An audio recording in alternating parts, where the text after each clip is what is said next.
শুভ সকাল বন্ধুরা, কেমন আছো সবাই? আশা করি সবাই ভালো আছো।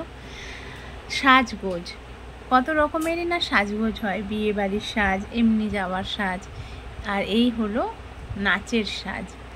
আর ছোটোবেলা থেকে মেয়ে নাচ শিখছে, জানি না ও কতটা নাচ শিখে উঠতে পেরেছে, সময়ের সাথে সাথে বড় হচ্ছে, কিন্তু ওকে সাজাতে সাজাতে আমি কিন্তু রীতিমতো সাজাতে শিখে গেছি।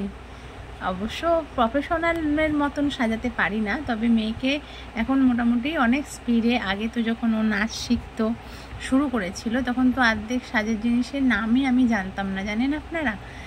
ভারী মজা হতো, একে ওকে জিজ্ঞাসা করে সাজের দোকানে বলে বলে সব কিনে আনতাম। এখন তো মোটামুটি সবই জেনে গেছি, খোপা বাঁধতে শিখে গেছি, দেখো কেমন খোপা বাঁধছি। এখন তো ভ্যারাইটি ও চুল বাঁধে, বিভিন্ন রকমের সাজ সব আপনারা দেখেইছেন হয়তো আমার বিভিন্ন পোস্টে। তো সেই বলছি, সাজগোজ না কতই রকমের হয়। এইটা হলো নাচের সাজ। দেখো, এই যে কালকে এই চুলটা আমি বেঁধেছিলাম জড়ি দিয়ে, এইটা এই প্রথমবার বাঁধলাম জড়ির খোপা। আর একটু ভালো হতো, কিন্তু কালকে প্রথম বাঁধলাম, তো ওখানে গিয়ে অন্যদের দেখেছি, তো এর পরের বার দিলে আশা করি পুরো খোপাটাই জড়িতে ভর্তি করে দিতে পারবো।